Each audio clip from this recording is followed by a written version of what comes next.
اظہار دین اللہ کا ایک خصوصی منصوبہ قرآن میں ان الفاظ میں بیان کیا گیا ہے۔ هو الذی ارسل رسولہ بالہدی ودین الحق لیظہرہ علی الدین کلہ وکفی باللہ شہیدا۔ سورہ نمبر 48 آیت 28۔ یعنی اللہ ہی ہے جس نے اپنے رسول کو ہدایت اور دین حق کے ساتھ بھیجا تاکہ وہ اس کو تمام ادیان پر غالب کر دے، اور اللہ کافی گواہ ہے۔ یہ آیت قرآن کی 3 صورتوں میں آئی ہے۔ ایک سورہ میں مزید یہ الفاظ آئے ہیں وَيَأْبَى اللَّهُ إِلَّا أَن يُتِمَّ نُورَهُ وَلَوْ كَرِهَ الْكَافِرُونَ۔ سورہ نمبر 9 آیت 32۔ قرآن کی اس آیت میں خدا سے مراد آئیڈیالوجی یعنی ڈیوائن آئیڈیالوجی ہے، اور دین سے مراد اس آئیڈیالوجی پر مبنی طریق زندگی یعنی وے آف لائف ہے۔ اللہ نے ہر دور میں پیغمبروں کے ذریعے ہدایت اور دین بھیجا، لیکن اس کے بعد انسان اس میں تبدیلی کرتا رہا، یہاں تک کہ دین خداوندی کا اصل ورژن یعنی اوریجنل ورژن باقی نہیں رہا، بلکہ دین خداوندی کے نام پر ایک خود ساختہ انسانی ورژن وجود میں آ گیا۔ اس کے بعد اللہ نے یہ فیصلہ کیا کہ ابدی طور پر دین خداوندی کا صحیح ورژن وجود میں آئے اور اس کو تاریخ میں پوری طرح محفوظ کر دیا جائے۔ تمام ادیان پر اظہار دین کا مطلب کسی قسم کا سیاسی غلبہ نہیں ہے، بلکہ اس کا مطلب یہ ہے کہ دین خداوندی کی تصویر بے آمیز صورت میں انسان کے سامنے آ جائے۔ اسی طرح اتمام نور کا مطلب بھی کسی سیاسی نظام کا نفاذ نہیں، بلکہ اس کا مطلب یہ ہے کہ انسان خدائی دین کی تصویر کو بگاڑنا چاہتا ہے، مگر اللہ کا یہ حتمی فیصلہ ہے کہ وہ خدائی دین کو اس کی اصل صورت میں محفوظ کر دے۔ اللہ نے انسان کو مکمل آزادی عطا کی ہے۔ اللہ نے اپنی سنت کے مطابق انسان کی آزادی کو برقرار رکھتے ہوئے حفاظت دین کے اس منصوبے کو انجام دیا۔ فکری بنیاد کی اہمیت۔ پیغمبر اسلام صلی اللہ علیہ وسلم کا ظہور 7ویں صدی عیسوی کے ربع اول میں ہوا۔ آپ کو یہ موقع ملا کہ آپ صحابہ کی صورت میں ایک طاقتور ٹیم بنائیں۔ اس طرح آپ نے اور آپ کے اصحاب نے غیر معمولی محنت کے ذریعے وہ کام انجام دیا جس کو قرآن کی مذکورہ آیت میں اظہار دین کہا گیا ہے، یعنی خدا کے دین کو اس کی اصل صورت میں مبرہن کر دینا۔ مگر یہ کوئی سادہ معاملہ نہ تھا، لوگوں کے درمیان اس کی قبولیت کے لیے ضروری تھا کہ اس کے لیے موافق فکری بنیاد یعنی انٹلیکچول بیس موجود ہو۔ ہزاروں سال کے مذہبی بگاڑ کے نتیجے میں لوگوں کے درمیان یہ موافق فکری بنیاد موجود نہ تھی۔ اس لیے ہم دیکھتے ہیں کہ پیغمبر اسلام نے اپنے زمانے میں کامیابی کے ساتھ دین خداوندی کو اس کی اصل صورت میں قائم کیا، مگر ایک محدود مدت کے بعد خود امت مسلمہ کے درمیان مذہب کا قدیم تصور واپس آ گیا۔ یہ محدود مدت امت کی ابتدائی 3 نسلوں تک باقی رہی۔ یہی وہ واقعہ ہے جس کو ایک حدیث رسول میں ان الفاظ میں بیان کیا گیا ہے، ان الناس دخلوا فی دین اللہ افواجا وسیخرجون منہ افواجا۔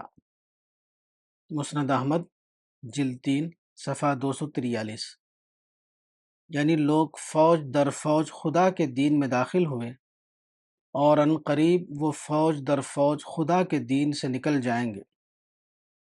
اس حدیث رسول میں جو پیشن گوئی کی گئی ہے وہ محدود طور پر صرف مکہ یا عرب کے بارے میں نہیں ہے، بلکہ وہ پوری تاریخ کے بارے میں ہے۔ اصل یہ ہے کہ اسلام نے دین خداوندی کی جو تصویر پیش کی تھی وہ ایک انقلابی تصویر تھی۔ اس زمانے میں مذہب کے بارے میں جو عمومی شاکلہ پایا جاتا تھا وہ اس کے مطابق نہ تھا، اس لیے ابتدائی 3 نسلوں کے بعد قدیم مذہبی شاکلہ عملاً دوبارہ لوگوں کے درمیان واپس آ گیا۔ دوبارہ ایسا ہوا کہ خدا کا دین اپنی اصل صورت کے بجائے ایک بدلی ہوئی صورت پر قائم ہو گیا۔ اسلام کا نام اور اسلام کی اصطلاحیں ضرور باقی رہیں، لیکن اسلام کی حقیقت تقریباً غیر موجود ہو گئی۔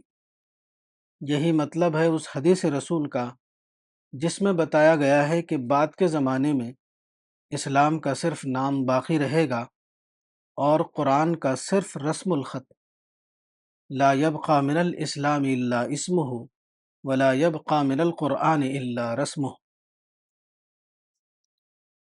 چند مثالیں۔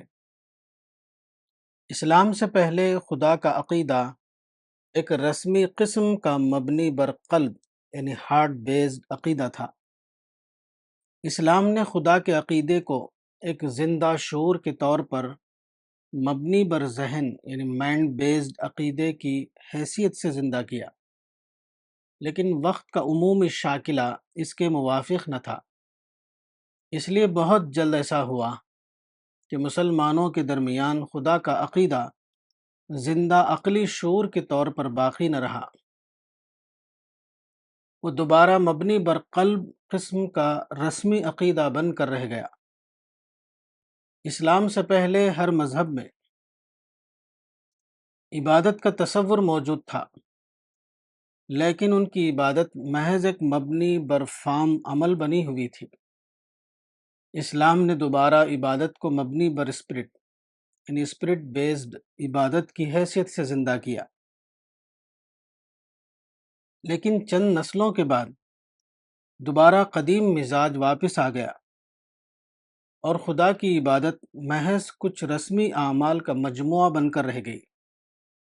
یہی معاملہ پیغمبر کے عقیدے رسالت کا بھی تھا۔ پچھلی امتوں نے بعد کے زمانے میں اپنے پیغمبروں کو اتنا زیادہ بڑھایا کہ خدا اور پیغمبر میں صرف نام کا فرق باقی رہا۔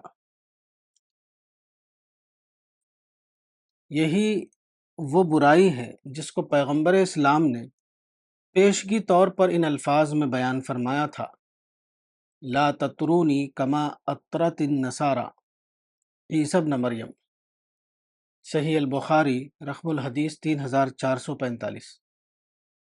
بعد کے زمانے میں مسلمانوں کے درمیان فضیلت کے نام پر ایسے عقیدے رائج ہوئے جس کے بعد عملاً پیغمبر اسلام کی تصویر بھی وہی بن گئی جو پچھلی امتوں کے یہاں رائج تھی، یعنی خدا اور پیغمبر کے درمیان صرف نام کا فرق باقی رہا۔ اسی طرح پچھلے مذاہب میں مقدس جنگ یعنی ہولی وار کا تصور تھا۔ اسلام نے اس تصور کو ختم کیا۔ اسلام میں قتال اور جہاد کو ایک دوسرے سے الگ کر دیا گیا۔ قتال صرف دفاعی جنگ کے لیے مخصوص ہو گیا اور جہاد کو پرامن دعوتی جد و جہد سورہ نمبر 25 آیت 52 کے ہم معنی قرار دیا گیا۔ لیکن بعد کے زمانے میں مسلمانوں کے درمیان قتال کو جہاد کا عنوان دے دیا گیا۔ اس طرح مقدس جنگ کا تصور مسلمانوں کے درمیان دوبارہ لوٹ آیا۔ اسی طرح اسلام میں اجتماعی نظام کو شورا سورہ نمبر 42 آیت 38 کے تابع کیا گیا تھا، یعنی کسی خارجی معیار کے بجائے لوگوں کی عمومی رائے کی بنیاد پر اجتماعی نظام کا فیصلہ کرنا۔ لیکن بعد کے زمانے میں قدیم خاندانی حکمرانی یعنی ڈائناسٹی کا طریقہ واپس آ گیا۔ شخصی حکمرانی کا یہ ذہن بعد کے زمانے کے مسلمانوں پر اتنا زیادہ غالب ہوا کہ اگر کسی مسلم ملک میں بظاہر جمہوریت کو اختیار کیا گیا تو وہ بھی عملاً آمریت یعنی ڈکٹیٹرشپ بن کر رہ گئی۔ اسی طرح اسلام میں قدیم تصور کے برعکس مذہبی آزادی کو اختیار کیا گیا، لیکن چند نسلوں کے بعد عملاً اس کا بھی خاتمہ ہو گیا۔ اس کے مظاہر آج بھی مسلمانوں کے اندر مختلف صورتوں میں دیکھے جا سکتے ہیں، مثلاً فرقہ وارانہ تشدد، تکفیر کے فتوے، مرتد اور شاتم رسول کے لیے سزائے قتل وغیرہ۔ اس قسم کے تمام مظاہر بلا شبہ قدیم زمانے کے مذہبی جبر کی نئی صورتیں ہیں۔ متوازی عمل۔ امت مسلمہ کے بعد کے دور میں یہ تمام خرابیاں اس لیے پیدا ہوئی کہ اسلام کی انقلابی اصلاحات کے حق میں فکری بنیاد موجود نہ تھی۔ اسلام نے مذہب کو دوبارہ اس کی اصل خدائی صورت میں زندہ کیا، لیکن زمانی عامل یعنی ایج فیکٹر ان اصلاحات کے موافق نہ تھا۔ قانون فطرت کے مطابق فکری بنیاد اچانک وجود میں نہیں آتی، بلکہ وہ لمبے تدریجی عمل کے بعد وجود میں آتی ہے۔ یہ نہایت مشکل منصوبہ ہے، کیونکہ انسانی آزادی کو باقی رکھتے ہوئے اس کو وجود میں لانا پڑتا ہے۔ اس لیے اللہ نے اس منصوبے کو ظہور میں لانے کے لیے تاریخ میں ایک متوازی عمل یعنی پیرالل پروسیس جاری کیا۔ فکری بنیاد کو ظہور میں لانے کا یہ متوازی عمل تقریباً 1000 سال تک جاری رہا، یہاں تک کہ وہ 20ویں صدی عیسوی میں اپنی تکمیل تک پہنچا۔ اس عمل کا آغاز پیغمبر اور اس کے اتباع یعنی فالوورز نے کیا، اور آخر کار اس کی تکمیل 1000 سال بعد اہل مغرب کے ذریعے انجام پائی۔ استبدال قوم۔ قرآن میں فطرت کے جو قوانین بتائے گئے ہیں ان میں سے ایک قانون وہ ہے جس کو استبدال یعنی ریپلیسمنٹ کہا گیا ہے۔ اس سلسلے میں قرآن کی آیت کے الفاظ یہ ہیں: وَإِن تَتَوَلَّوْا يَسْتَبْدِلْ قَوْمًا غَيْرَكُمْ ثُمَّ لَا يَكُونُوا أَمْثَالَكُمْ۔ سورہ نمبر 47 آیت 38۔ یعنی اگر تم پھر جاؤ تو اللہ تمہاری جگہ دوسری قوم کو لے آئے گا، پھر وہ تم جیسے نہ ہوں گے۔ If you turn back, he will bring in your place another people who will not be like you. استبدال قوم کا یہ قانون فطرت کا ایک عمومی قانون ہے۔ اس کا تعلق مذہبی قوم سے بھی ہے اور غیر مذہبی قوم سے بھی۔ اسلام کی انقلابی اصلاحات کے لیے جس فکری بنیاد کی ضرورت تھی اس کو مسلمان پورے طور پر وجود میں نہ لا سکے۔ مسلمان بعد کے زمانے میں قدیم مذہبی تصورات کے زیر اثر آ چکے تھے، اس بنا پر وہ اس مقصد کے لیے اہل نہ تھے۔ چنانچہ اللہ کا یہ فیصلہ ہوا کہ اس متوازی رول کا ذریعہ وہ ایک ایسی قوم کو بنائے جو اس عمل کو اس کی تکمیل تک پہنچا سکے۔ اہل مغرب کا تائیدی رول۔ پیغمبر اسلام صلی اللہ علیہ وسلم نے پیشن گوئی کے طور پر یہ بات بتا دی تھی کہ اللہ تعالیٰ ایک سیکولر قوم سے دین کی تائید کا کام لے گا۔ ان اللہ لیؤید ھذا الدین بالرجل الفاجر۔ اہل مغرب کی تاریخ کا غیر جانبدارانہ مطالعہ بتاتا ہے کہ اہل مغرب نے جو تہذیب برپا کی اور جس کو مغربی تہذیب کہا جاتا ہے وہ سیکولر مغرب کے ذریعے اسی تائید دین کی مثال ہے۔ یہ ایک حقیقت ہے کہ مغربی تہذیب کے ذریعے جو نئے علوم اور نئے حالات پیدا ہوئے وہ اپنے عملی نتیجے کے اعتبار سے اسلام کے حق میں فکری بنیاد فراہم کرنے والے تھے، تاکہ رسول اور اصحاب رسول کا جاری کردہ عمل اپنے تکمیلی مرحلے تک پہنچ سکے۔ اس تکمیلی عمل کے چند پہلو یہاں بیان کیے جاتے ہیں۔ نمبر 1، جدید تہذیب کے تحت جو میڈیکل سائنس وجود میں آئی، اس نے تاریخ میں پہلی بار اس نظریے کو ختم کر دیا جس کو سوچنے والا دل یعنی تھنکنگ ہارٹ کہا جاتا ہے۔ اب یہ پوری طرح ثابت ہو گیا ہے کہ دل انسانی جسم میں صرف گردش خون یعنی سرکولیشن آف بلڈ کا ذریعہ ہے۔ اس معاملے میں جدید میڈیکل سائنس یہاں تک پہنچی ہے کہ اس نے مصنوعی دل یعنی آرٹیفیشل ہارٹ تیار کیا۔ ایسے مریض جن کے دل عملاً نان فنکشنل ہونے والے تھے، ان کے جسم میں ڈاکٹروں نے مصنوعی دل نصب کر دیا۔ یہ مصنوعی دل عملاً فطری دل کا بدل بن گیا۔ ایسے مریضوں کا دل عملاً معطل تھا۔ ان کے جسم میں دل کی جگہ ایک مادی ڈیوائس یعنی مٹیریل ڈیوائس نصب کیا گیا۔ اس کے باوجود ان کا دماغ پہلے کی طرح کام کر رہا تھا۔ ان کا حافظہ، ان کے سوچنے کی صلاحیت کسی کمی کے بغیر پہلے کی طرح برقرار تھی۔ اس طرح تجرباتی طور پر ثابت ہو گیا کہ تفکیر کے عمل یعنی تھنکنگ پروسیس کا تعلق انسان کے دل سے نہیں ہے بلکہ اس کے دماغ سے ہے۔ یہ ایک بہت بڑا واقعہ ہے جس سے قدیم زمانے کا انسان مکمل طور پر بے خبر تھا۔ اسلام میں معرفت کو قدیم تصور کے برعکس دل کے بجائے دماغ پر مبنی قرار دیا گیا۔ قرآن میں دماغ یعنی مائنڈ کے لیے مختلف الفاظ آئے ہیں، مثلا قلب، فؤاد، عقل، لب، حجر، نوحہ۔ واضح ہو کہ قلب کا لفظ عربی زبان میں عقل کے لیے بھی استعمال ہوتا ہے۔ لسان العرب جلد 1 صفحہ 687۔ غور کرنے سے معلوم ہوتا ہے کہ قرآن میں اس سلسلے میں جو الفاظ استعمال ہوئے ہیں وہ سب تفکیری عضو یعنی تھنکنگ آرگن کے معنی میں ہے۔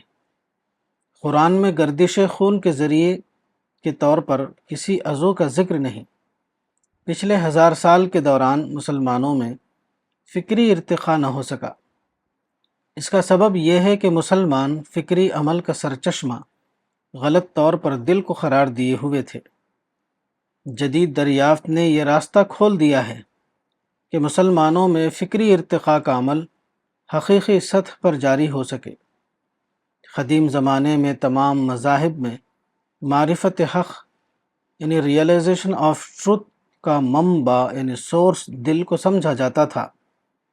اس لیے قدیم زمانے میں مراقبہ یعنی میڈیٹیشن کے طریقے رائج ہوئے، مگر ان طریقوں کے ذریعے قدیم زمانے کے لوگوں کو کبھی حقیقی معنوں میں معرفت حق کا تجربہ نہیں ہوا، کیونکہ دل صرف گردش خون کا ذریعہ تھا۔ معرفت صرف تفکیر اور تدبر کے ذریعے حاصل ہو سکتی ہے، جس کا مرکز انسان کا دماغ ہے، دل سے اس کا کوئی تعلق نہیں۔ رسول اور اصحاب رسول کے مختصر زمانے کے بعد خود امت مسلمہ میں یہی دل پر مبنی تصور معرفت دوبارہ لوٹ آیا۔ یہی وجہ ہے کہ پچھلے 1000 سال کے دوران امت مسلمہ حقیقی معرفت سے تقریباً محروم رہی۔ موجودہ زمانے میں جدید میڈیکل سائنس کے ذریعے جو نیا دور آیا، اس نے پہلی بار یہ کیا کہ دل پر مبنی معرفت کے افسانے یعنی متھ کو ختم کر دیا۔ اب تاریخ میں پہلی بار یہ ممکن ہو گیا کہ مبنی بر ذہن یعنی مائنڈ بیسڈ معرفت کو ڈیولپ کیا جائے اور معرفت الہی کے اعلیٰ درجات تک پہنچنے کی کوشش کی جائے۔ اس اعتبار سے جدید میڈیکل سائنس قدیم نظریے کی تصحیح کی حیثیت رکھتی ہے۔ نمبر 2، قدیم زمانے میں ساری دنیا میں مطلق العنان بادشاہت یعنی ڈسپوٹزم کا طریقہ رائج تھا۔ اس سیاسی کلچر کے تحت ساری دنیا میں مذہبی جبر کا کلچر عام تھا۔ جدید مغربی تہذیب کے تحت پہلی بار ایسا ہوا کہ دنیا میں جمہوریت کا زمانہ آیا۔ جمہوریت ایک اعتبار سے سیاسی طاقت کی عدم مرکزیت یعنی ڈی سینٹرلائزیشن کا کلچر ہے۔ اس کلچر کے تحت مذہب کے معاملے کو سیاسی اقتدار سے الگ کر دیا گیا۔ اس طرح تاریخ میں پہلی بار مذہبی آزادی کو ایک مسلمہ بین اقوامی اصول یعنی انٹرنیشنل نارم کے طور پر مان لیا گیا، اور اقوام متحدہ یعنی UNO کے تحت تمام قوموں نے اس کی متفقہ تصدیق کر دی۔ اسلام ایک دعوتی مشن ہے، اور اسلام کے دعوتی مشن کی عالمی تکمیل کے لیے ضروری تھا کہ دنیا میں مذہبی آزادی کو ایک مسلمہ بین اقوامی اصول کے طور پر مان لیا گیا ہو۔ یہ واقعہ پہلی بار مغربی تہذیب کے دور میں کامل طور پر انجام پایا ہے۔ نمبر 3، قدیم زمانے میں مذہب کی بنیاد صرف عقیدہ یعنی بلیف ہوا کرتا تھا۔ انسان ایک عقلی وجود یعنی ریشنل بینگ ہے۔ ضرورت تھی کہ انسان کو ایسا مذہب دیا جائے جو اس کے عقلی ذہن کو ایڈریس کرنے والا ہو، لیکن اس مقصد کے لیے عقلی ڈیٹا یعنی ریشنل ڈیٹا درکار تھا، جو کہ قدیم زمانے میں دستیاب نہ تھا۔ مغربی تہذیب کے تحت پیدا ہونے والی سائنس نے فطرت یعنی نیچر میں تحقیق کے ذریعے یہ عقلی ڈیٹا فراہم کیا۔ اس طرح تاریخ میں پہلی بار یہ ممکن ہوا کہ دین خداوندی کے عقائد کو عقلی بنیاد یعنی ریشنل گراؤنڈ پر قابل فہم انڈرسٹینڈیبل بنایا جا سکے۔ اس حقیقت کا اعلان قرآن مجید میں پیشگی طور پر ان الفاظ میں کیا گیا تھا: سَنُرِيهِمْ آيَاتِنَا فِي الْآفَاقِ وَفِي أَنفُسِهِمْ حَتَّى يَتَبَيَّنَ لَهُمْ أَنَّهُ الْحَقُّ، سورہ نمبر 41 آیت 53۔ قرآن کی اس آیت میں آفاق اور انفس سے مراد تمام وہ مادی اور غیر مادی تخلیقات ہیں جو وسیع کائنات میں پائی جاتی ہیں۔ اس پورے مجموعے کو فطرت یعنی نیچر کہا جاتا ہے۔ فطرت کی اس دنیا میں بے شمار ربانی نشانیاں یعنی سائنس آف گاڈ موجود تھیں۔ ضرورت تھی کہ ان نشانیوں کو دریافت کیا جائے تاکہ امر حق خود انسانی مسلمات کی بنیاد پر مدلل ہو سکے۔ خدائی نشانیوں کی انفولڈنگ کا یہ کام ہزاروں سال سے نہیں ہوا تھا۔ موجودہ زمانے میں مغربی تہذیب نے پہلی بار سائنسی تحقیقات کے ذریعے ان نشانیوں کو کھولا اور ان کو انسان کے لیے ایک معلوم واقعہ بنایا۔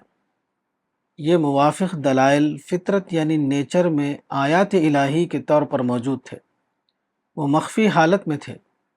مغربی سائنس نے قوانین فطرت کے نام سے جن حقائق کو دریافت کیا ہے وہ دراصل یہی دلائل ہیں۔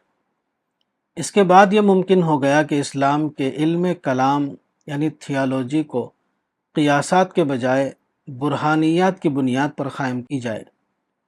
نمبر 4، قرآن 7ویں صدی عیسوی کے ربع اول میں اترا۔ اس وقت قرآن میں یہ کہا گیا تھا کہ تبارک الذی نزل الفرقان علی عبدہ لیکون للعالمین نذیرا، سورہ نمبر 25 آیت 1۔ اس آیت کے مطابق یہ مطلوب تھا کہ قرآن کی تعلیمات کو زمین پر بسنے والے تمام انسانوں تک پہنچایا جائے، مگر قدیم زمانے میں عملاً ایسا ہونا ممکن نہ تھا۔ اس عالمی مقصد کو حاصل کرنے کے لیے ضروری تھا کہ پوری دنیا کا جغرافیہ معلوم ہو، پرنٹنگ پریس اور کمیونیکیشن کا دور دنیا میں آ جائے، ساری دنیا میں بآسانی سفر کرنا ممکن ہو جائے، لوگوں کے درمیان کھلاپن یعنی اوپننس کی فضا موجود ہو، ترقی یافتہ زبانیں دنیا میں پائی جاتی ہوں، وغیرہ۔ عالمی دعوت کو ممکن بنانے کے لیے یہ تمام چیزیں لازمی طور پر ضروری ہیں۔ قدیم زمانے میں یہ اسباب موجود نہ تھے، اس لیے قدیم زمانے میں اسلام کی عالمی اشاعت کا یہ نشانہ عملاً پورا نہیں ہو سکتا تھا۔ 19ویں صدی کے بعد کے زمانے میں پہلی بار یہ اسباب حاصل ہوئے ہیں، اور ان اسباب کا حصول براہ راست مغربی تہذیب کے ذریعے ممکن ہوا ہے۔ نمبر 5، قرآن اصلاً ایک کتاب دعوت ہے، لیکن دعوت کی نکات کو مدلل کرنے کے لیے قرآن میں بہت سے حوالے دیے گئے ہیں جن کا تعلق تاریخ یا عالم فطرت سے ہے، مگر 7ویں صدی کے ربع اول میں ان حوالوں کی ضروری تفصیلات معلوم نہ تھیں۔ اس بنا پر قرآن کے یہ حوالے عملاً صرف عقیدے کا مسئلہ یعنی میٹر آف بلیف بنے ہوئے تھے۔ اس قسم کی مثالیں قرآن میں بڑی تعداد میں موجود ہیں۔ مثلاً قرآن میں کائنات کے آغاز کے لیے ایک حوالہ یہ ہے: اولم یر الذین کفروا ان السماوات والارض کانتا رتقا ففتقناہما، سورہ نمبر 21 آیت 30۔ اسی طرح قرآن میں بتایا گیا ہے کہ انسان جب بطن مادر میں ہوتا ہے تو وہ 3 پردوں یعنی فی ظلمات ثلاث کے درمیان ہوتا ہے، سورہ نمبر 39 آیت 6۔ اسی طرح قرآن میں فرعون کے جسم کے بارے میں یہ آیت آئی ہے: فَالْيَوْمَ نُنَجِّيكَ بِبَدَنِكَ لِتَكُونَ لِمَنْ خَلْفَكَ آیَةً، سورہ نمبر 10 آیت 92۔ قرآن میں کثرت سے اس طرح کے حوالے پائے جاتے ہیں۔ ضرورت تھی کہ ان کے متعلق تاریخی اور سائنسی معلومات دریافت کی جائیں تاکہ قرآن کے یہ بیانات انسان کے لیے پوری طرح قابل فہم ہو جائیں۔ یہ کام بھی پہلی بار مغربی علوم کے ذریعے انجام پایا ہے۔ نمبر 6، قدیم زمانے میں مذہبی جبر عام تھا۔ اس بنا پر دعوت حق کا کام معتدل انداز میں نہیں ہو سکتا تھا۔ یہ صورتحال ایک سیاسی سبب کی بنا پر تھی۔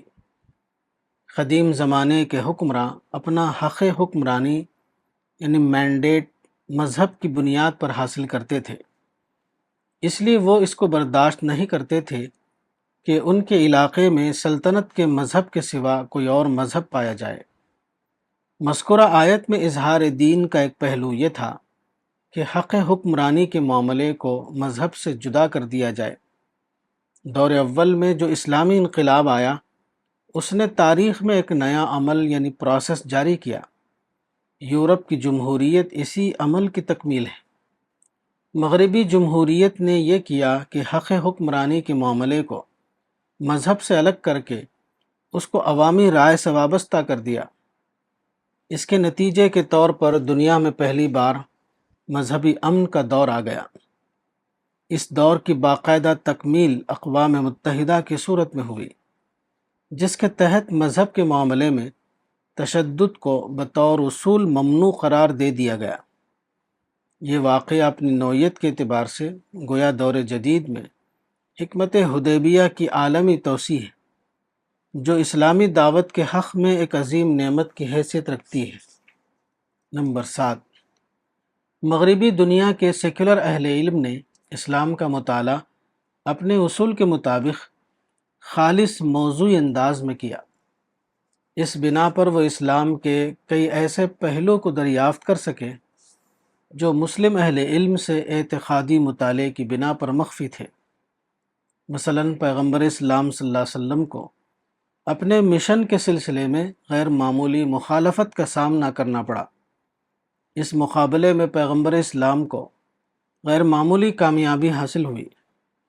اس کامیابی کو مسلم اہل علم عام طور پر فضیلت رسول کے خانے میں ڈالے ہوئے ہیں۔ اس کامیابی کو فضیلت رسول کے خانے میں ڈالنے کا نقصان یہ ہے کہ عام مسلمانوں کو اس سے کوئی سبق نہیں ملا۔ اس طریقے مطالعے سے عام مسلمانوں کو صرف فخر کی غذا ملی۔ وہ اپنے پیغمبر کو فخر موجودات کہنے لگے۔ لیکن مغرب کے سیکولر اہل علم نے ان واقعات کا تجزیہ غیر جانبدارانہ ذہن کے ساتھ کیا تو انہوں نے ایک ایسی حقیقت دریافت کی جس میں تمام مسلمانوں بلکہ تمام انسانوں کے لیے کامیابی کا اعلیٰ اصول موجود تھا۔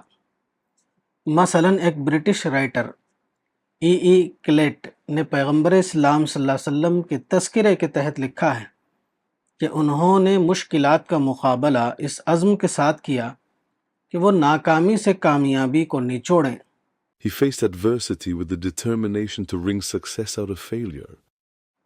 یہ صرف ایک تاریخی تجزیہ نہیں، اس سے زندگی کا ایک اہم اصول دریافت ہوتا ہے۔ وہ کہ انسان کو اس کے خالق نے ایک انوکھی صلاحیت کے ساتھ پیدا کیا ہے، اور وہ ہے اپنے مائنس کو اپنے پلس میں تبدیل کر لینا۔ انسانی شخصیت کا یہ امکان یعنی پوٹینشل فطرت کا ایک عظیم عطیہ ہے۔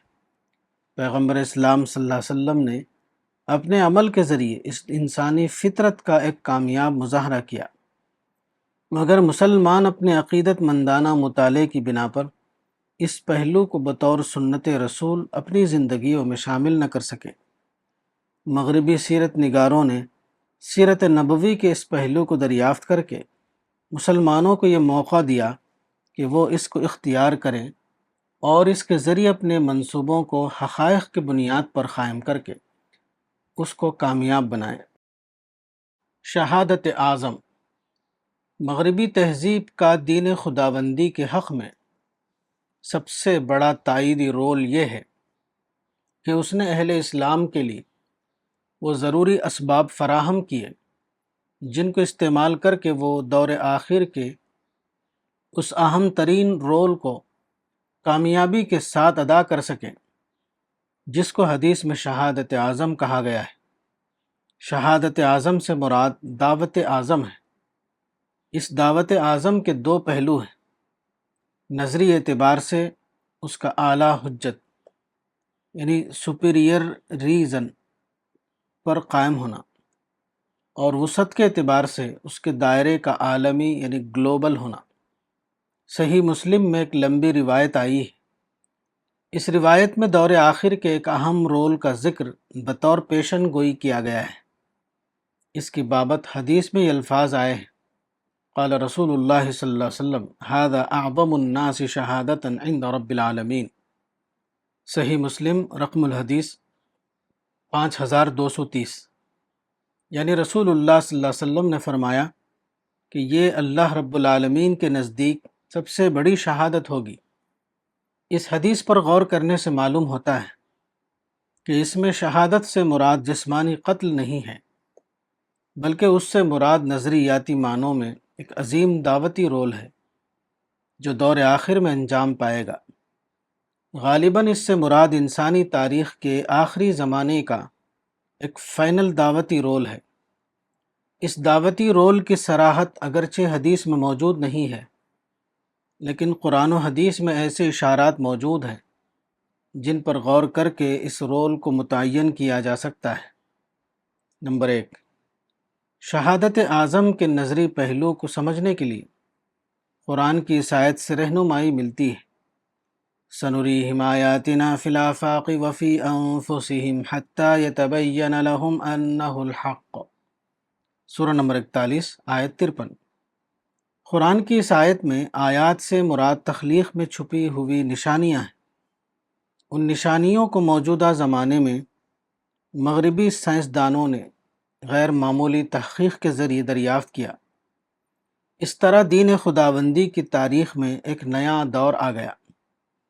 قبل سائنس دور یعنی پری سائنٹیفک ایئر میں جو ایمان پیغمبروں کے بتائے ہوئے عقیدے یعنی بلیف کی حیثیت رکھتا تھا، وہ بعد سائنس دور یعنی پوسٹ سائنٹیفک ایئر میں خود انسان کے اپنے دریافت کردہ علوم کے تحت ایک ثابت شدہ حقیقت بن گیا۔ اس کی ایک مثال یہ ہے کہ قدیم زمانے میں کائنات ایک پراسرار ظاہرہ بنی ہوئی تھی۔ قدیم زمانے میں نہ عالم اکبر یعنی میکرو ورلڈ کو دیکھنے کے لیے دوربین موجود تھی، اور نہ عالم اصغر یعنی مائکرو ورلڈ کو دیکھنے کے لیے خوردبین دستیاب تھی۔ موجودہ زمانے میں اعلیٰ سائنسی نوعیت کے مشاہدے اور تجربے کے ذریعے یہ معلوم ہوا کہ کائنات میں نہایت اعلیٰ درجے کی ذہین ڈیزائن موجود ہے۔ یہ دریافت اس مذہبی تصور کو یقینی بناتی ہے کہ یہ کائنات ایک باشعور خالق کی ایک باشعور تخلیق ہے۔ ملاحظہ ہو۔ The Intelligent Universe by Fred Hoyle. Number 2، شہادت کا دوسرا پہلو وہ ہے جس کا تعلق عالمی دعوت یعنی گلوبل دعوی سے ہے۔ اسلام اول دن سے سارے انسانوں کے لیے ایک دین رحمت کی حیثیت رکھتا تھا، لیکن اسلام کے پیغام کو سارے انسانوں تک پہنچانا قدیم زمانے میں ذرائع کے اعتبار سے عملاً ممکن نہ تھا۔ موجودہ زمانے میں مغربی سائنس نے پہلی بار ان تمام ذرائع کو انسان کی دسترس میں دے دیا جن کو استعمال کر کے اسلام کی عالمی دعوت کو ایک واقعہ بنایا جا سکتا ہے۔ اس کی ایک مثال موجودہ زمانے میں اس ذریعے کی ایجاد ہے جس کو الیکٹرانک کمیونیکیشن کہا جاتا ہے۔ یہ دریافت اب نہایت ترقی یافتہ سائنس بن چکی ہے۔ اس دریافت کا ایک جز موبائل فون ہے۔ اس دریافت کے تحت موجودہ زمانے میں وہ آلہ تیار ہو گیا ہے جس کو اسمارٹ فون کہا جاتا ہے۔ یہ اتنا چھوٹا ہوتا ہے کہ ہر آدمی اس کو اپنی جیب میں رکھ سکتا ہے۔ اسمارٹ فون میں بظاہر لامحدود گنجائش یعنی کیپیسٹی ہوتی ہے۔ موجودہ زمانے میں تمام بڑے بڑے ادارے اپنے کتابوں کو اپلوڈ کر کے انٹرنیٹ اور اسمارٹ فون پر ڈال رہے ہیں۔ اس دریافت نے ایک نئے دعوتی امکان کو واقعہ بنا دیا ہے۔ اب یہ ممکن ہو گیا ہے کہ قرآن کے ترجمے مختلف زبانوں میں تیار کیے جائے۔ یہ ترجمے ایسی زبان میں ہوں جو قاری کے لیے بآسانی قابل فہم ہوں۔ پھر قرآن کے ان ترجموں کو انٹرنیٹ پر ڈال دیا جائے۔ اس کے بعد زمین پر بسنے والے ہر انسان کے لیے یہ ممکن ہو جائے گا کہ وہ اپنی جیب سے اسمارٹ فون نکالے اور اس کے ایک سوئچ کو ٹچ کرے اور پورے قرآن کا ترجمہ اس کی اپنی قابل فہم زبان میں اس کے سامنے آ جائے۔ دعوت کا یہ عالمی ذریعہ آج مغربی سائنس کی بنا پر عملاً ایک واقعہ بن چکا ہے۔ غالباً دور آخر کا یہی وہ دعوتی امکان ہے جس کا ذکر بطور پیشن گوئی ایک حدیث رسول لا يبقى على ظهر الارض بیت مدر ولا وبر الا ادخله الله کلمۃ الاسلام بعز عزیز وذل ذلیل میں کیا گیا ہے۔ اس حدیث میں کلمہ اسلام سے مراد قرآن ہے۔ یہ ایک قابل غور بات ہے کہ حدیث میں ادخال الکلمتی فی کل القلوب کا لفظ نہیں آیا ہے، بلکہ حدیث میں ادخال الکلمتی فی کل البیوت کا لفظ آیا ہے۔ اس کا مطلب واضح طور پر یہ ہے کہ ایسا نہیں ہوگا کہ کرۂ ارض پر بسنے والے تمام لوگ اسلام میں داخل ہو جائیں، بلکہ جو واقعہ ہوگا وہ یہ کہ ہر چھوٹے بڑے گھر میں جہاں کوئی انسان رہتا ہے وہاں قرآن داخل ہو جائے گا، خواہ انسان چاہے یا نہ چاہے۔ مذکورہ حدیث کے آخر میں عزت اور ذلت کے الفاظ اپنے لفظی معنی میں نہیں ہیں، بلکہ وہ اسی معنی میں ہیں کہ آدمی چاہے یا نہ چاہے، ہر حال میں ایسا ہوگا کہ خدا کا کلام اس کے گھر میں داخل ہو جائے گا۔ انٹرنیٹ اور اسمارٹ فون کی ایجاد کے بعد یہی واقعہ اپنی کامل صورت میں عملاً ظہور میں آ گیا ہے۔ حضرت ابراہیم کی امامت۔ حضرت ابراہیم تقریباً 4000 سال پہلے عراق میں پیدا ہوئے۔ وہ تینوں سامی مذاہب یہودیت، عیسائیت اور اسلام کے مشترک پیشوا مانے جاتے ہیں۔ حضرت ابراہیم کے بارے میں قرآن میں عالمی امامت کا اعلان ان الفاظ میں کیا گیا ہے: وَإِذِ ابْتَلَىٰ إِبْرَاهِيمَ رَبُّهُ بِكَلِمَاتٍ فَأَتَمَّهُنَّ قَالَ إِنِّي جَاعِلُكَ لِلنَّاسِ إِمَامًا، سورہ نمبر 2 آیت 124۔ یعنی جب ابراہیم کو اس کے رب نے کئی باتوں میں آزمایا تو ابراہیم نے ان کو پورا کر دکھایا۔ اللہ نے کہا، میں تم کو تمام انسانوں کا امام بناؤں گا۔ حضرت ابراہیم کا ذکر بائبل یعنی عہد نامہ قدیم میں تفصیل کے ساتھ آیا ہے۔ حضرت ابراہیم کی امامت کے بارے میں قرآن کی مذکورہ آیت میں جو بات کہی گئی ہے وہ بائبل میں بھی ان الفاظ میں آئی ہے، اور زمین کی سب قومیں اس کے وسیلے سے برکت پائیں گی۔ All the nations of the earth shall be blessed in him. Genesis chapter 18 verse 18. قرآن اور بائبل کے بیان سے معلوم ہوتا ہے کہ اللہ تعالی نے حضرت ابراہیم کو عالمی امامت کا درجہ دیا۔ یہ عالمی امامت کیا تھی؟ اس کے بارے میں یہودی علماء، مسیحی علماء اور مسلم علماء تقریباً سب کے سب بے خبری میں مبتلا ہے۔ وہ اس کو صرف ایک پراسرار یعنی مسٹیریس مفہوم میں لیے ہوئے ہیں، حالانکہ یہ ایک تاریخی واقعہ تھا۔ اس کی عظمت صرف اس وقت واضح ہوتی ہے جب کہ اس کو تاریخ کی زبان میں بیان کیا جائے۔ منصوبہ تخلیق۔ اصل یہ ہے کہ اللہ تعالیٰ نے انسان کی تخلیق کے بعد انسانی نسلوں کی ہدایت کے لیے اولاً پیغمبر بھیجنا شروع کیا۔ حضرت آدم سے لے کر حضرت ابراہیم تک بڑی تعداد میں پیغمبر آئے، لیکن دنیا میں مطلوب حالت قائم نہ ہو سکی۔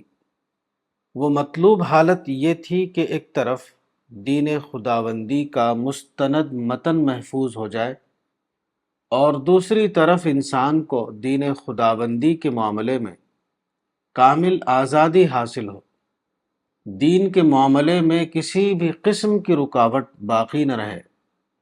مگر مختلف اسباب کے تحت ایسا ہوا کہ انسانی زندگی میں ایک برعکس حالت قائم ہو گئی۔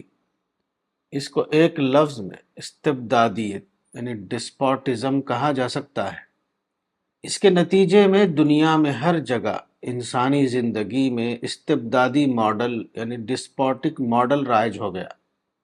اس ماڈل کے تحت انسانی زندگی کے تمام معاملات مستبد حکمراں یعنی ڈسپوٹک رولرز کے تحت آ گئے۔ یہ مستبد حکمراں اپنے مزاج کے تحت ہر نئی چیز کے دشمن ہوتے تھے۔ وہ ہر نئی تحریک کو پوری طاقت سے کچل دیتے تھے تاکہ لوگوں کے اوپر ان کی حکمرانی غیر مشروط طور پر قائم رہے۔ اسی نظام کا ایک ظاہرہ وہ تھا جس کو قرآن میں فتنہ سورہ نمبر 8 آیت 39 کہا گیا ہے۔ اس ظاہرے کا سیکولر نام مذہبی جبر ہے۔ اسی مذہبی جبر کی بنا پر قدیم زمانے میں لوگوں کو مذہب توحید اختیار کرنے کی اجازت نہ تھی، کیونکہ وہ حکمراں کے اختیار کردہ مذہب کے خلاف ہوتا تھا۔ اسی بنا پر قدیم زمانے میں موحدین کو قتل کر دیا گیا یا آگ میں جلا دیا گیا۔ اسی بنا پر اصحاب کہف یعنی 7 سلیپرز اپنی بستی کو چھوڑ کر ایک غار میں پناہ لینے پر مجبور ہوئے وغیرہ۔ قدیم زمانے میں اس قسم کے جو شدید واقعات پیش آئے، اس کا سبب کوئی سیاسی اختلاف نہ تھا، بلکہ اس کا سبب تمام تر صرف مذہبی اختلاف تھا۔ نیا عمل۔ حضرت ابراہیم کے زمانے میں اللہ نے تاریخ میں ایک نیا عمل یعنی پروسیس جاری کیا۔ یہ عمل انسان کی آزادی کو منسوخ کیے بغیر کیا گیا۔ اسی کے ساتھ اسباب کے ماحول کو پوری طرح برقرار رکھا گیا۔ اس صورتحال کی بنا پر اس خدائی عمل کے ساتھ ایک شبے کا عنصر یعنی ایلیمنٹ آف ڈاؤٹ شامل ہو گیا۔ یہی وجہ ہے کہ مذاہب ثلاثہ کے علماء خدا کے اس منصوبے کو سمجھ نہ سکے۔ حضرت ابراہیم کی امامت کا معاملہ علماء مذاہب کے لیے ایک پراسرار معاملہ بنا رہا۔ مذاہب ثلاثہ کے علماء اس معاملے میں کنفیوژن کا شکار ہیں۔ وہ اس واقعے کی کوئی ایسی توجیہ دریافت نہ کر سکے جو اس معاملے میں ان کو یقین پر کھڑا کرنے والی ہو۔ انہوں نے اپنے ذہنی سانچے یعنی مائنڈ سیٹ کے اعتبار سے بعض توجیحات کی، مگر انہوں نے دیکھا کہ ان توجیحات کو تاریخ کی تصدیق حاصل نہیں ہو رہی ہے، اس لیے وہ اس معاملے میں کنفیوژن کا شکار ہو کر رہ گئے۔ مثلا کچھ لوگوں نے کہا کہ حضرت ابراہیم کے ذریعے دنیا کو توحید کی مستند آئیڈیالوجی ملی، مگر یہ بات حقیقت واقعے کے خلاف ہے، کیونکہ دنیا کو توحید کی آئیڈیالوجی قرآن کے ذریعے حاصل ہوئی، نہ کہ صحف ابراہیم سورہ نمبر 87 آیت 19 کے ذریعے، جو کہ عملاً اب گم شدہ صحائف کی حیثیت رکھتے ہیں۔ کچھ لوگوں نے یہ کہا کہ حضرت ابراہیم کے ذریعے ساری دنیا میں خدائی حکومت قائم ہوئی، مگر تاریخ میں ایسے کسی واقعے کا ذکر نہیں جبکہ ساری دنیا میں خدائی حکومت قائم ہو اور حضرت ابراہیم اس میں صدر کی حیثیت رکھتے ہوں وغیرہ۔ اس قسم کی تمام توجیحات لوگوں کے اپنے ذہن کی پیداوار ہیں، ان کا خدا کے نقشہ تخلیق سے کوئی تعلق نہیں۔ اس معاملے میں خدا کا منصوبہ کیا تھا، اس کو قرآن اور حدیث کے مطالعے سے معلوم کیا جا سکتا ہے۔ قرآن کی سورہ المائدہ میں ایک آیت آئی ہے جس کو اکمال دین سورہ نمبر 5 آیت 3 کی آیت کہا جاتا ہے۔ اس آیت میں اکمال دین سے مراد شرعی احکام کی فہرست کا مکمل کرنا نہیں ہے، بلکہ اس سے مراد اہل دین کے لیے خوف کی حالت کا خاتمہ ہے۔ یہی وہ بات ہے جس کو آیت میں ان الفاظ میں کہا گیا ہے، الْيَوْمَ يَئِسَ الَّذِينَ كَفَرُوا مِن دِينِكُمْ فَلَا تَخْشَوْهُمْ وَاخْشَوْنِ، سورہ نمبر 5 آیت 3، یعنی آج منکرین تمہارے دین کی طرف سے مایوس ہو گئے، پس تم ان سے نہ ڈرو، صرف مجھ سے ڈرو۔ قرآن کی مذکور آیت میں کسی وقتی واقعے کا ذکر نہیں ہے، اس میں ایک تاریخی حقیقت کا اعلان کیا گیا ہے۔ یہ آیت حجۃ الوداع 10 ہجری کے موقع پر نازل ہوئی۔ اس آیت کا نزول دراصل تاریخ کے ایک دور کے خاتمے اور تاریخ کے دوسرے دور کے آغاز کا اعلان تھا۔ یہ اعلان اب پوری طرح واقعہ بن چکا ہے، اگرچہ اہل مذاہب اپنے خود ساختہ ذہن کی بنا پر اس حقیقت سے بے خبر رہے۔ اسباب اور انسانی آزادی کو برقرار رکھتے ہوئے جو خدائی منصوبہ بندی کی گئی، اس کا خاص نشانہ یہ تھا کہ دنیا میں مذہبی جبر کا مکمل خاتمہ ہو جائے۔ ہر انسان کو یہ موقع ہو کہ وہ مذہب کے معاملے میں اپنے انتخاب یعنی چوائس کے لیے مکمل طور پر آزاد ہو جائے۔ یہ منصوبہ بندی مکمل طور پر ایک غیر سیاسی منصوبہ بندی تھی، اس کا سیاست سے کوئی تعلق نہ تھا، نہ نظری اعتبار سے اور نہ عملی اعتبار سے۔ حضرت ابراہیم کے ذریعے جو منصوبہ بندی کی گئی اس کے دو پہلو تھے۔ ایک یہ تھا کہ مطلوب صورتحال کا ایک ابتدائی نمونہ یعنی پروٹوٹائپ تیار کرنا۔ اس کا دوسرا پہلو یہ تھا کہ انسان کی آزادی کو برقرار رکھتے ہوئے تاریخ میں ایسا عمل یعنی پروسیس جاری کرنا جو آخر کار ایک نئے دور کو وجود ملائے، جبکہ مذکورہ ابتدائی اور وقتی نمونہ ایک عالمی انقلاب کی صورت اختیار کر لے اور اس طرح تمام دنیا کے انسانوں کے لیے عمومی طور پر اور مستقل طور پر یہ امکان کھل جائے کہ وہ کسی بھی جبر کے بغیر ہر قسم کی مذہبی سرگرمیوں کے لیے آزاد ہوں، اپنے ذاتی عقیدے کے معاملے میں بھی اور دوسروں کے درمیان اپنے عقیدے کی اشاعت کے معاملے میں بھی۔ وہ چیز جس کو اوپر ابتدائی نمونہ یعنی پروٹوٹائپ کہا گیا ہے، اس کی مثال حضرت یوسف کے ذریعے قائم کی گئی۔ حضرت یوسف حضرت ابراہیم کے گریٹ گرانڈ سن تھے۔ وہ فلسطین اور شام کے درمیان ایک گاؤں یعنی کنعان میں پیدا ہوئے۔ اس زمانے میں مصر ایک ترقی یافتہ ملک تھا۔ یہاں ایک خاندان حکومت کرتا تھا جس کو ہکساس بادشاہ یعنی ہکساس کنگز کہا جاتا ہے۔ حضرت یوسف کے زمانے میں یہاں جو بادشاہ حکومت کر رہا تھا اس کا نام یہ تھا اپوفس۔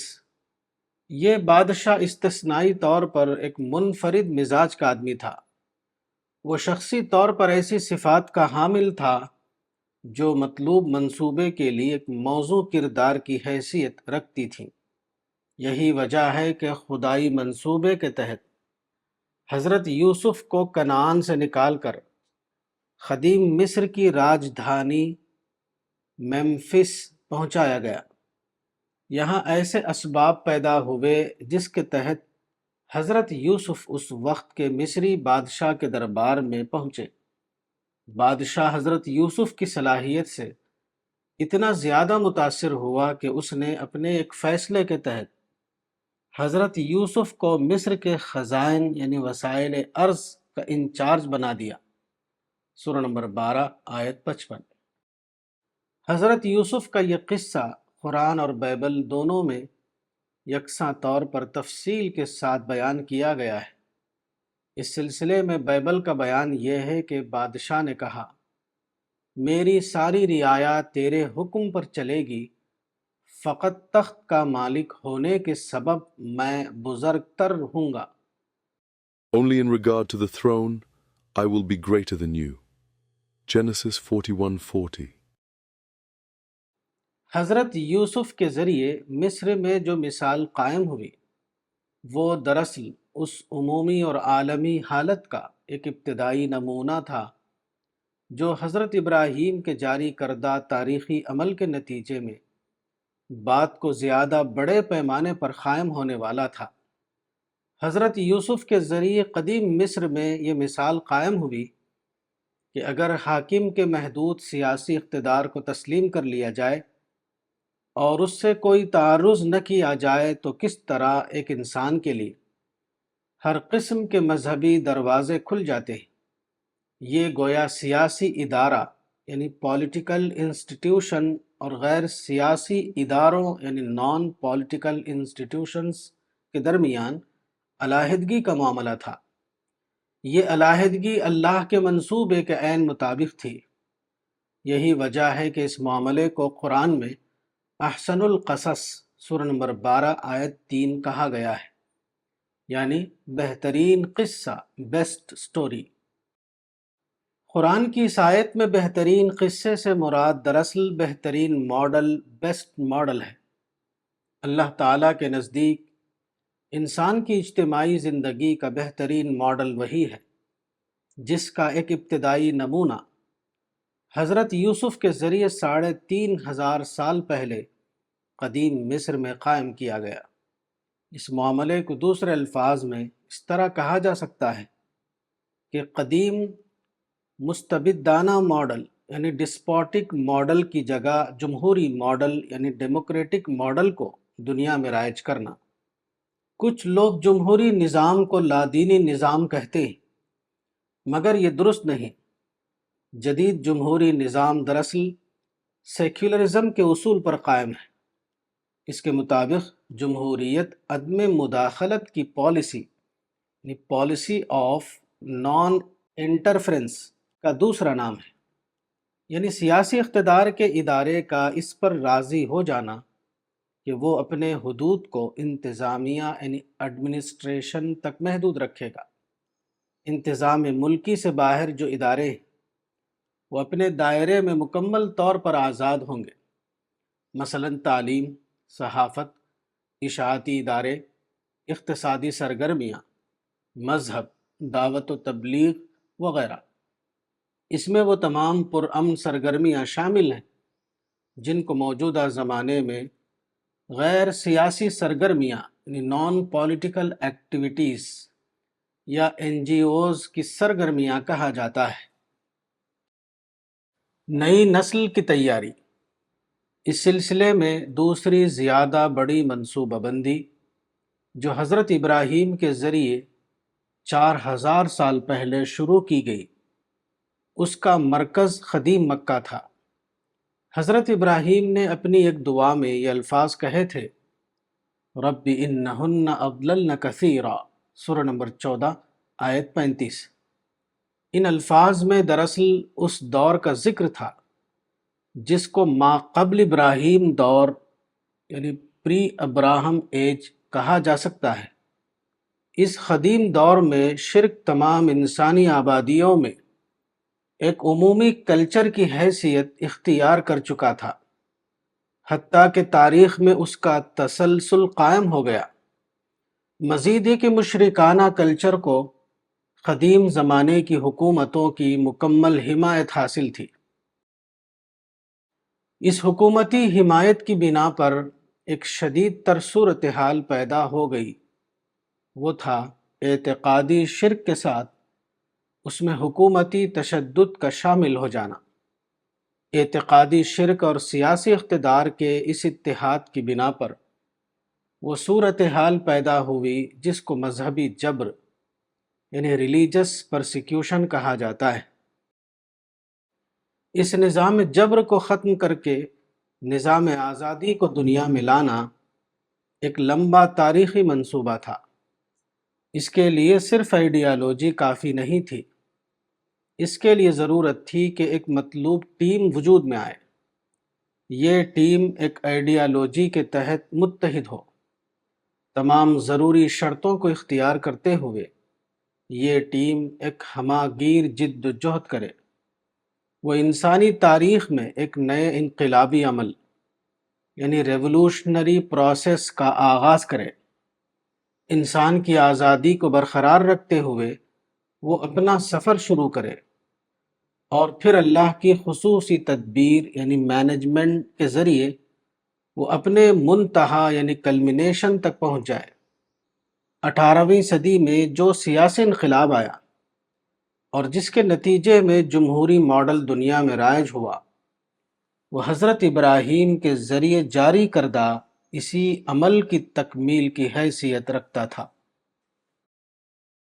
رسول اور اصحاب رسول کی مثال، پیغمبر اسلام صلی اللہ علیہ وسلم کی وفات 632 عیسوی میں ہوئی۔ اس وقت سارا عرب اسلام کے ماتحت آ چکا تھا۔ پیغمبر اسلام اس عرب ریاست کے سربراہ تھے۔ آپ نے ایک با اختیار صدر مملکت کی حیثیت سے یہ اعلان کیا کہ لا فضل لعربی علی عجمی ولا لعجمی علی عربی ولا لأحمر علی اسود ولا لأسود علی احمر الا بالتقوی۔ مسند احمد رقم الحدیث 24204۔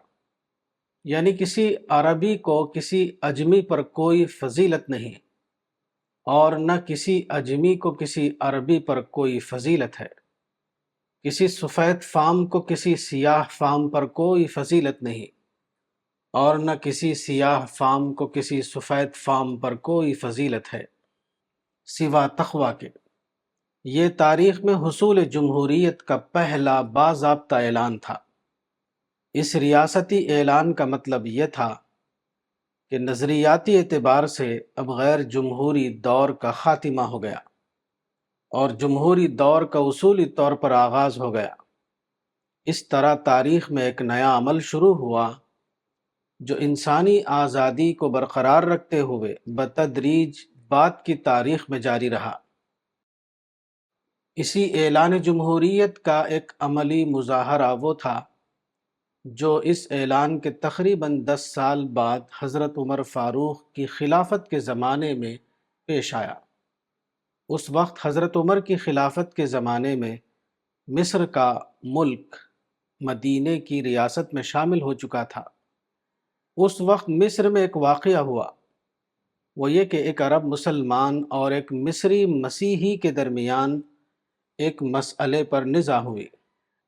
عرب مسلمان جو گورنر کا بیٹا تھا، اس نے مسیحی کو کوڑا مار دیا۔ یہ مسیحی مصر سے چل کر مدینہ آیا۔ اس نے خلیفہ عمر فاروق سے شکایت کی۔ خلیفہ نے گورنر اور اس کے بیٹے دونوں کو مدینہ بلوایا۔ جب وہ لوگ آ گئے تو خلیفہ نے مصر کے مسیحی کو ایک کوڑا دیا اور کہا کہ گورنر کے بیٹے کو مارو۔ مسیحی نے کوڑا اپنے ہاتھ میں لیا اور گورنر کے بیٹے کو مارنا شروع کیا۔ جب وہ اچھی طرح مار چکا تو اس کے بعد خلیفہ نے مذکورہ عرب مسلمان کے باپ عمرو بن العاص کو مخاطب کرتے ہوئے کہا، متی استعبدتم الناس وقد ولدتهم امہاتهم احرارا۔ سیرت عمر بن الخطاب، علی محمد السلابی، جلد 1 صفحہ 306۔ یعنی اے عمرو، تم نے کب سے لوگوں کو غلام بنا لیا جبکہ ان کی ماؤں نے ان کو آزاد پیدا کیا تھا۔ جس وقت یہ واقعہ ہوا اس وقت خلافت ایک امپائر بن چکی تھی جس کے حدود مملکت ایشیا سے افریقہ تک پھیلے ہوئے تھے۔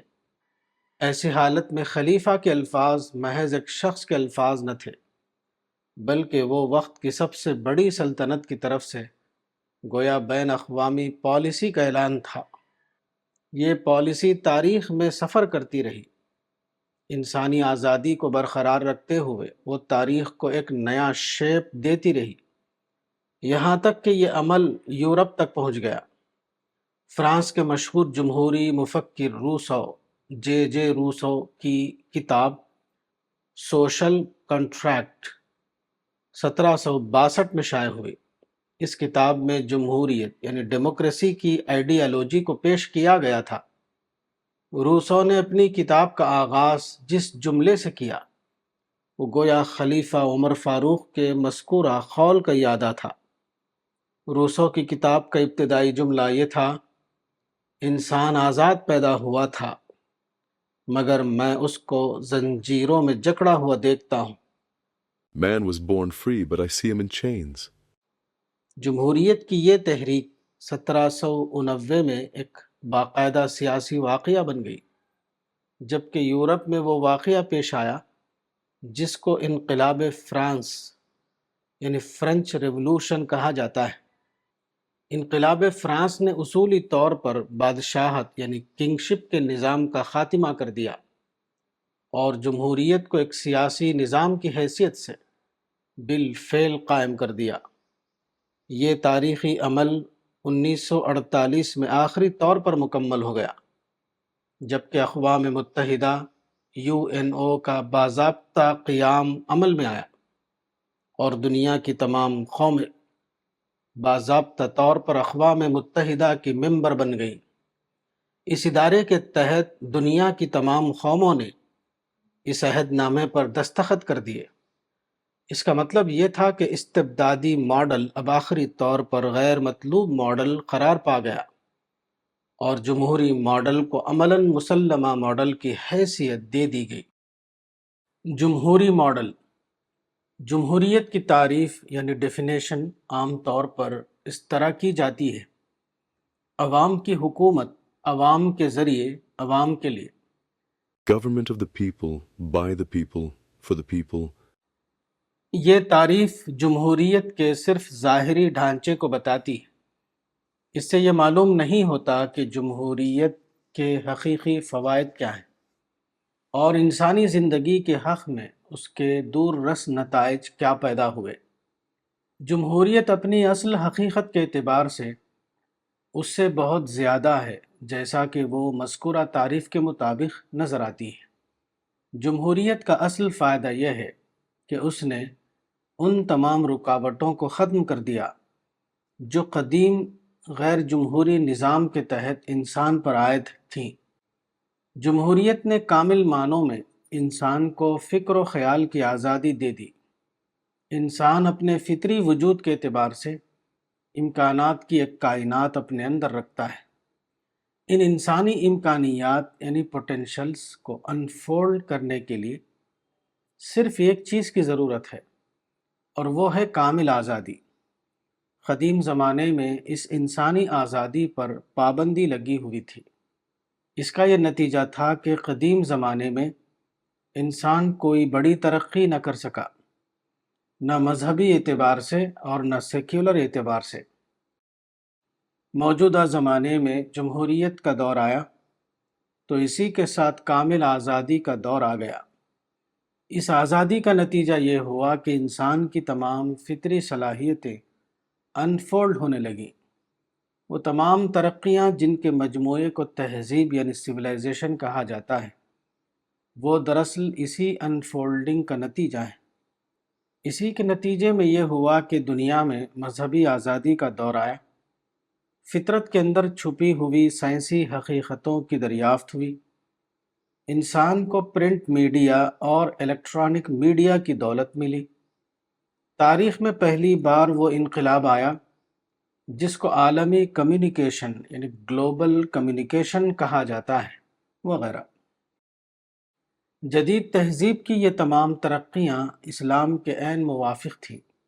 انہوں نے دین خداوندی کی اشاعت کے ایسے دروازے کھول دیے جو اس سے پہلے کبھی نہیں کھلے تھے۔ جدید تہذیب نے اس کو ممکن بنایا کہ اسلام کی حقیقتوں کو علم انسان کی اعلیٰ سطح پر ثابت شدہ بنایا جا سکے۔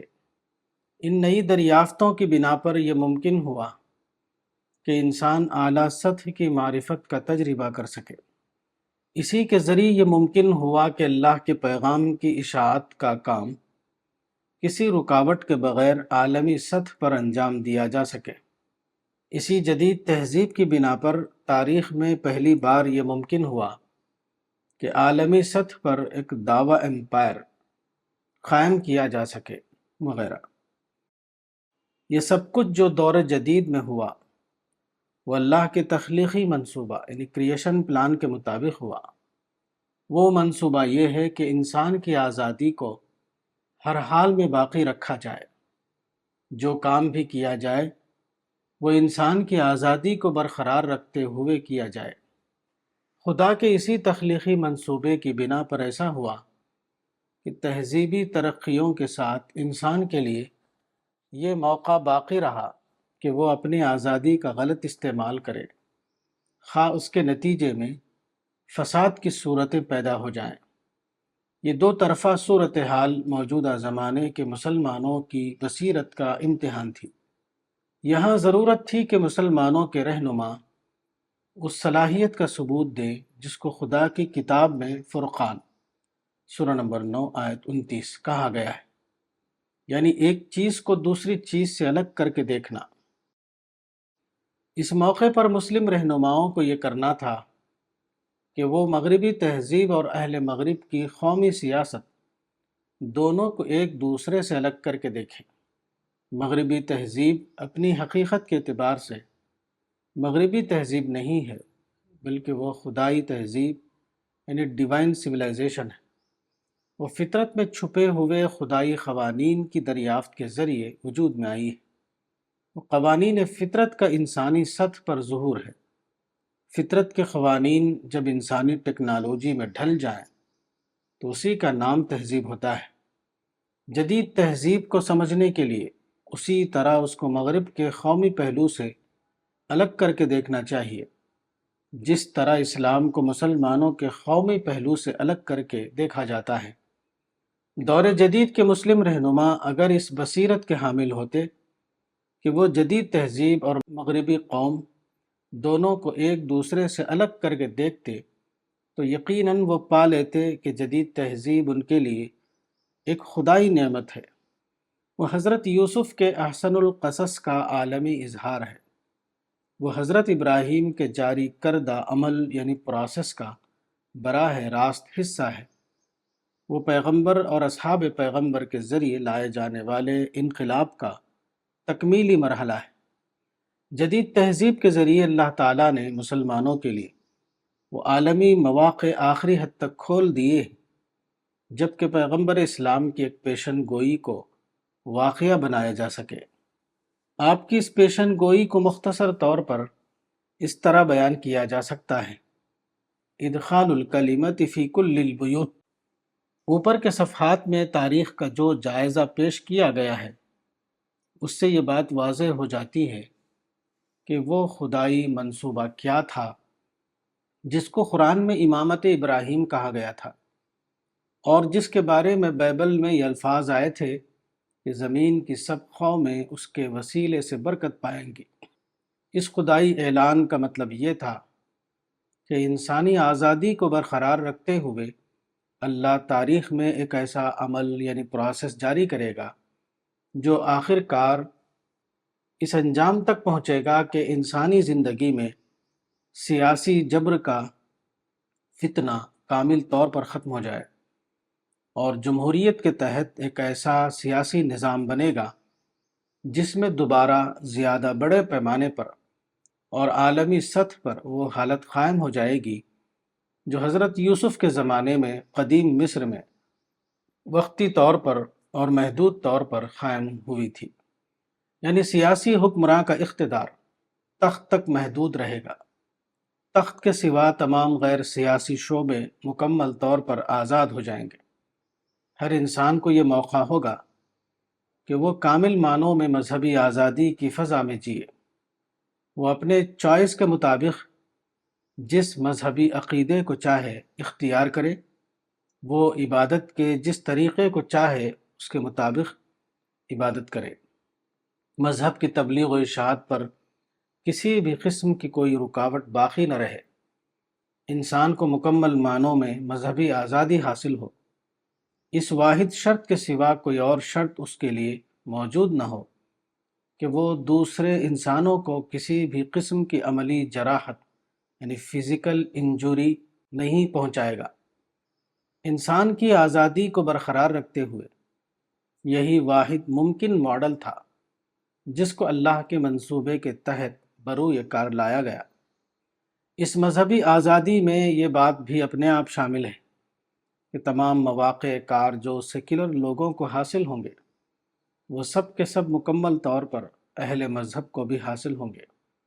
مواقع کے استعمال میں مذہبی انسان اور غیر مذہبی انسان کے درمیان کوئی فرق نہیں کیا جائے گا۔ ایک مسئلے کی وضاحت: انسانی زندگی کی تشکیل کا جو نقشہ اوپر بیان کیا گیا ہے، بظاہر اس میں حکومت یا سیاسی اقتدار کا معاملہ شامل نہیں ہے، لیکن بالواسطہ طور پر وہ یقیناً اس میں شامل ہے۔ اس فرق کا سبب یہ ہے کہ اگر حکومت کے معاملے کو مذکورہ نقشے میں شامل کیا جائے تو پورا خدائی منصوبہ تخلیق عملاً معطل ہو کر رہ جائے گا۔ اس کا نتیجہ یہ ہوگا کہ دونوں شعبوں میں کوئی مثبت کام نہ ہو سکے گا، نہ عبادت اور دعوت کے شعبے میں اور نہ سیاست اور حکومت کے شعبے میں۔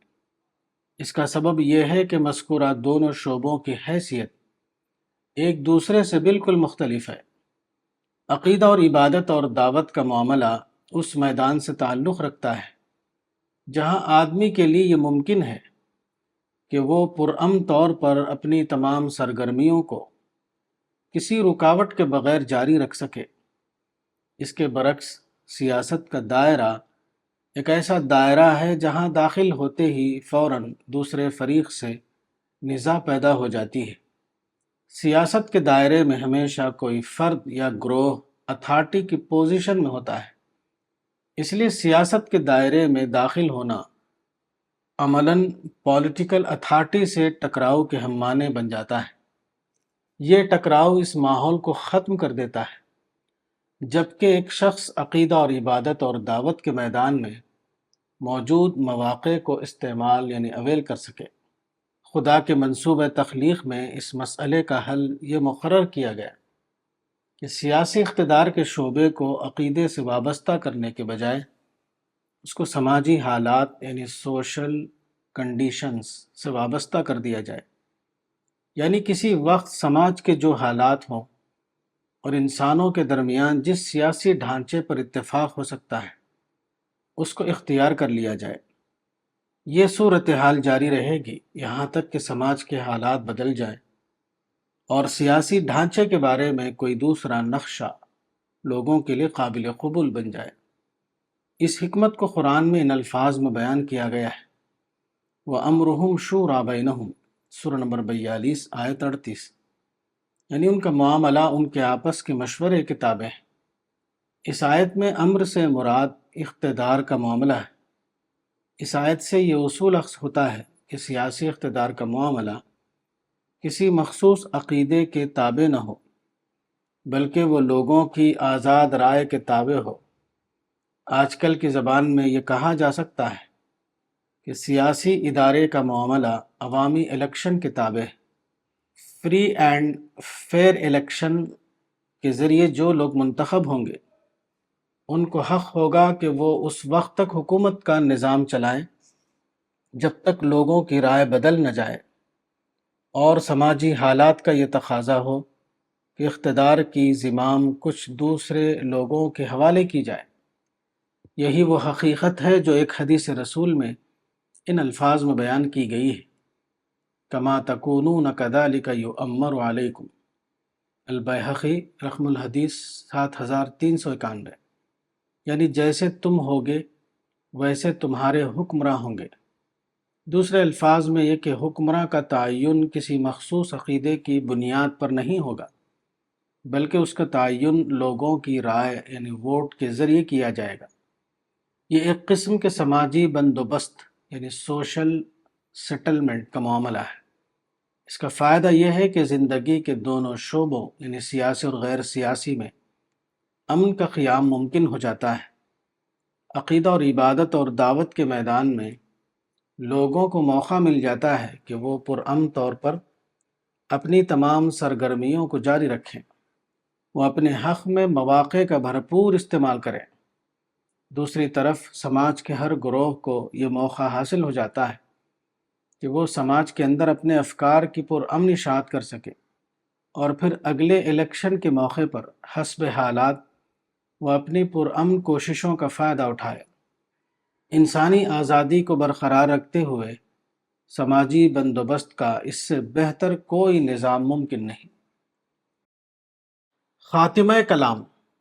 جیسا کہ عرض کیا گیا، اللہ تعالیٰ کا یہ منصوبہ تھا کہ انسانی آزادی کو برقرار رکھتے ہوئے تاریخ میں ایک ایسا عمل یعنی پروسیس جاری کیا جائے جس کے نتیجے میں سیاست کے جبری ماڈل یعنی ڈسپوٹک ماڈل کا خاتمہ ہو جائے اور اس کے بجائے سیاست کا جمہوری ماڈل یعنی ڈیموکریٹک ماڈل عمومی طور پر رائج ہو جائے۔